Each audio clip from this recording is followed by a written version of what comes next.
నమస్కారం TGN news కి స్వాగతం. హెడ్లైన్ చూద్దాం. సీఎంఓ అధికారుల కీలక ప్రకటన, నేటి తెలంగాణ కేబినెట్ భేటీ వాయిదా.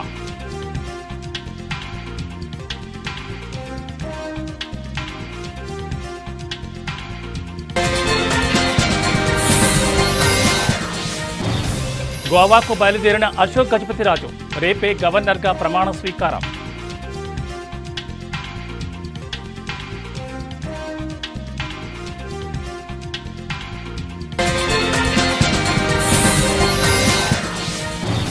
ఓఎంసీ కేసులో ఐఏఎస్ శ్రీలక్ష్మికి షాక్, రివిజన్ పిటిషన్ కొట్టివేసిన హైకోర్టు.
బులెటిన్లో బ్రేకింగ్ న్యూస్ చూస్తున్న ముఖ్యమంత్రి రేవంత్ రెడ్డి అధ్యక్షతన సచివాలయంలో ఇవాళ సాయంత్రం 4 గంటలకు జరగాల్సిన కేబినెట్ సమావేశం వాయిదా పడింది.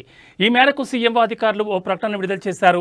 ఇవాళ జరగాల్సిన సమావేశం సోమవారం మధ్యాహ్నం 2 గంటలకు వాయిదా వేస్తున్నట్లుగా పేర్కొన్నారు. అయితే ప్రస్తుతం ఢిల్లీ పర్యటనలో సీఎం రేవంత్ రెడ్డి ఉండగా ఏఐసీసీ సమావేశంలో పాల్గొనేందుకు మంత్రులు పొన్నం ప్రభాకర్, కొండా సురేఖ, వాకిటి శ్రీహరి, డిప్యూటీ సీఎం మల్లు భట్టి విక్రమార్క, నీటిపారుదల శాఖ మంత్రి ఉత్తమ్ కుమార్ రెడ్డి కూడా అక్కడే ఉండిపోయారు. దీంతో 5 మంత్రులు ఢిల్లీలోనే ఉండడంతో నేటి కేబినెట్ సమావేశాన్ని సోమవారానికి వాయిదా వేయాలని నిర్ణయం తీసుకున్నారు.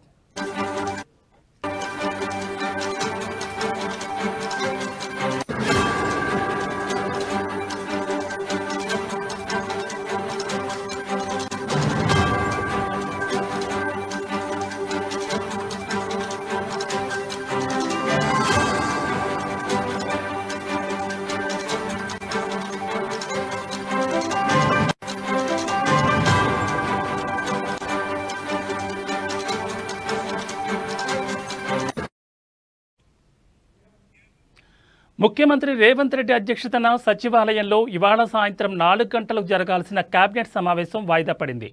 ఈ మేరకు సీఎంఓ అధికారులు ఓ ప్రకటన విడుదల చేశారు. ఇవాళ జరగాల్సిన సమావేశం సోమవారం మధ్యాహ్నం 2 గంటలకు వాయిదా వేస్తున్నట్లుగా పేర్కొన్నారు. అయితే ప్రస్తుతం ఢిల్లీ పర్యటనలో సీఎం రేవంత్ రెడ్డి ఉండగా ఏఐసీసీ సమావేశంలో పాల్గొనేందుకు మంత్రులు పొన్నం ప్రభాకర్, కొండా సురేఖ, వాకిటి శ్రీహరి, డిప్యూటీ సీఎం మల్లు భట్టి విక్రమార్క, నీటిపారుదల శాఖ మంత్రి ఉత్తమ్ కుమార్ రెడ్డి కూడా అక్కడే ఉండిపోయారు. దీంతో 5 మంత్రులు ఢిల్లీలోనే ఉండడంతో నేటి కేబినెట్ సమావేశాన్ని సోమవారానికి వాయిదా వేయాలని నిర్ణయం తీసుకున్నారు.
బులెటిన్లో మరో బ్రేకింగ్ న్యూస్ చూస్తున్నాం. కేంద్ర మాజీ మంత్రి అశోక్ గజపతిరాజు రేపు గోవా గవర్నర్గా ప్రమాణ స్వీకారం చేయనున్నారు.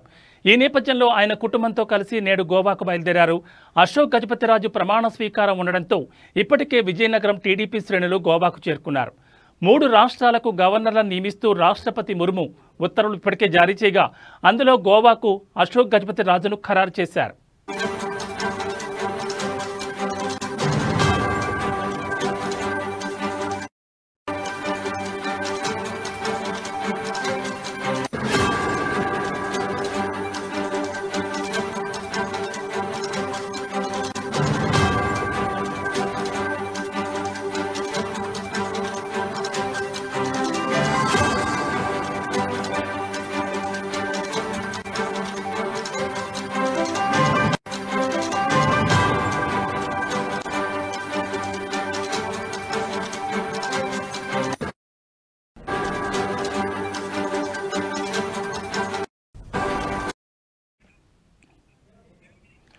అనంతరం ఆయన తెలుగుదేశం పార్టీకి రాజీనామా చేశారు. ఇదిలా ఉంటే అశోక్ గజపతిరాజు టీడీపీ సీనియర్ నేత, విజయనగరం అసెంబ్లీ నియోజకవర్గం నుంచి 7 సార్లు ఎమ్మెల్యేగా, విజయనగరం పార్లమెంట్ నియోజకవర్గం ఎంపీగా ఒకసారి పోటీ చేసి విజయం సాధించారు. తొలిసారిగా 1978లో అశోక్ గజపతిరాజు జనతా పార్టీ అభ్యర్థిగా ఏపీ శాసనసభకు ఎన్నికయ్యారు. ఎన్టీఆర్ టీడీపీని స్థాపించిన తర్వాత ఆ పార్టీలో చేరి ఇప్పటి వరకు ఆ పార్టీలోనే కొనసాగారు.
బులెటిన్లో మరో బ్రేకింగ్ న్యూస్ చూస్తున్నాం. సీనియర్ ఐఏఎస్ అధికారిని శ్రీలక్ష్మికి ఊహించని షాక్ తగిలింది. ఓబులాపురం అక్రమ మైనింగ్ కేసులో తనను నిర్దోషిగా ప్రకటించాలంటూ ఆమె తెలంగాణ హైకోర్టులో రివిజన్ పిటిషన్ దాఖలు చేశారు. దీనిపై విచారణ జరిపిన ధర్మాసనం ఆమె పిటిషన్ కొట్టివేసింది. ఓఎంసీ కేసులో శ్రీలక్ష్మిని న్యాయస్థానం ఇప్పటికే నిందితురాలిగా తేల్చింది. కోర్టు తీర్పుతో ఆమె పాత్రపై సిబిఐ విచారణ చేపట్టనుంది. అయితే కేసు నుంచి తనకు విముక్తి కల్పించాలని డిశ్చార్జ్ పిటిషన్ను 2022 అక్టోబర్లో సిబిఐ కోర్టు కొట్టేసింది. ఆ తీర్పును సవాలు చేస్తూ ఆమె తెలంగాణ హైకోర్టులో రివిజన్ పిటిషన్ దాఖలు చేశారు. గతంలో దీనిపై విచారించిన ఉన్నత న్యాయస్థానం శ్రీలక్ష్మి పిటిషన్ను విచారణకు అనుమతించింది. అనంతరం ఆమెను కేసు నుంచి తప్పిస్తూ తీర్పును వెలువరించింది. దీంతో హైకోర్టు ఇచ్చిన తీర్పును కొట్టివేయాలని కోరుతూ సిబిఐ సుప్రీంకోర్టును ఆశ్రయించారు. దీనిపై విచారణ జరిపిన అత్యున్నత న్యాయస్థానం సిబిఐ వాదనలు వినకుండా ఉత్తర్వులు జారీ చేయడం సరికాదని కామెంట్ చేసింది. ఇరుపక్షాల వాదనలను పరిగణలోకి తీసుకుని తాజాగా విచారణ చేపట్టాలంటూ ఆ పిటిషన్ను తిరిగి హైకోర్టుకు బదిలీ చేసి 3 నెలల్లో తేల్చాలని ఆదేశించింది.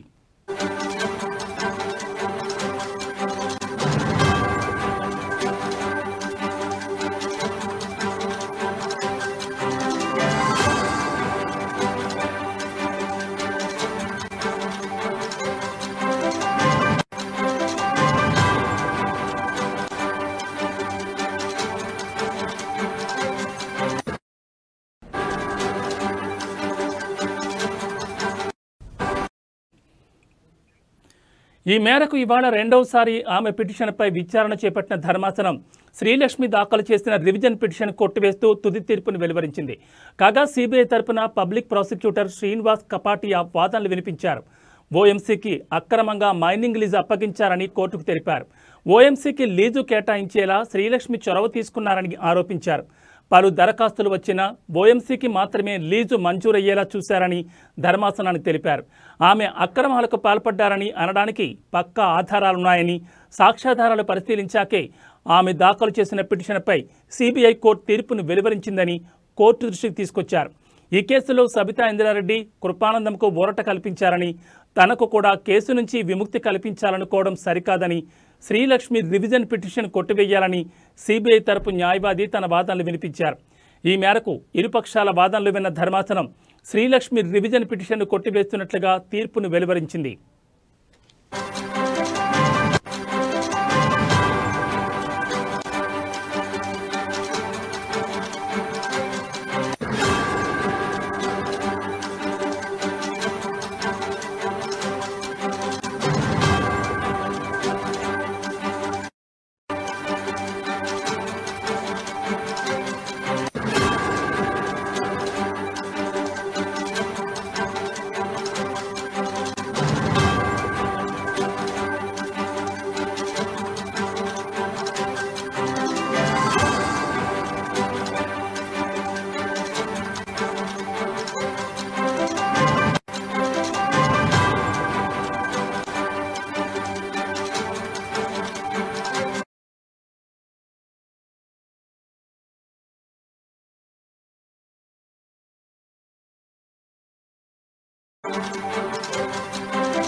బులెటిన్లో మరో బ్రేకింగ్ న్యూస్ చూస్తున్నాం. తిరుపతి డిఆర్ మహాల్ రోడ్డు వద్ద గాంధీపురం సమీపంలోని ఓ శివాలయంలో శివలింగానికి కళ్ళు ఏర్పడిన అద్భుతం చోటు చేసుకుంది.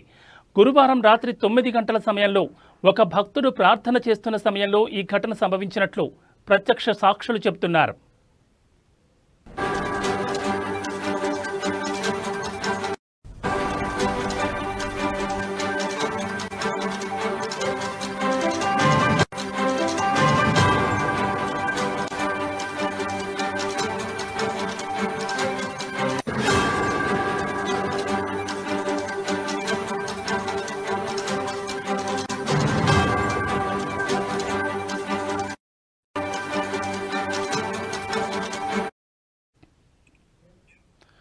శివలింగంపై హఠాత్తుగా కళ్ళు ఏర్పడిన దృశ్యం చూసిన భక్తుడు ఆశ్చర్యానికి గురయ్యాడు.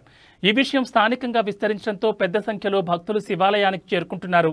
గాంధీపురం శివాలయంలో శివలింగం ఎప్పటి నుంచో ఉన్నప్పటికీ ఇప్పటి వరకు ఇటువంటి లక్షణాలు కనిపించలేదని స్థానికులు చెబుతున్నారు.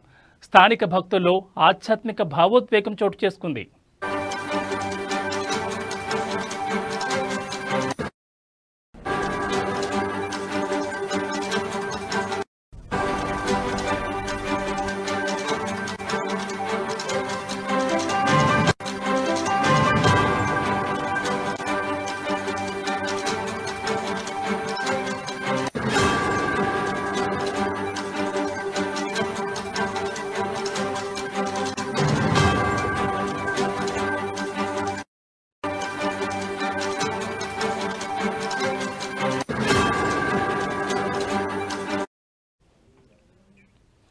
తిరుపతి డిఆర్ మహల్ రోడ్డు వద్ద గాంధీపురం సమీపంలోని ఓ శివాలయంలో శివలింగానికి కళ్ళు ఏర్పడిన అద్భుతం చోటు చేసుకుంది.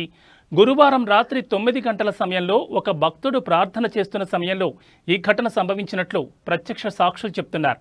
శివలింగంపై హఠాత్తుగా కళ్ళు ఏర్పడిన దృశ్యం చూసిన భక్తుడు ఆశ్చర్యానికి గురయ్యాడు. ఈ విషయం స్థానికంగా విస్తరించడంతో పెద్ద సంఖ్యలో భక్తులు శివాలయానికి చేరుకుంటున్నారు. గాంధీపురం శివాలయంలో శివలింగం ఎప్పటి నుంచో ఉన్నప్పటికీ ఇప్పటి వరకు అటువంటి లక్షణాలు కనిపించలేదని స్థానికులు చెబుతున్నారు. స్థానిక భక్తుల్లో ఆధ్యాత్మిక భావోద్వేగం చోటు చేసుకుంది.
ఏవీ బులెటిన్ విశేషాలు. నమస్కారం.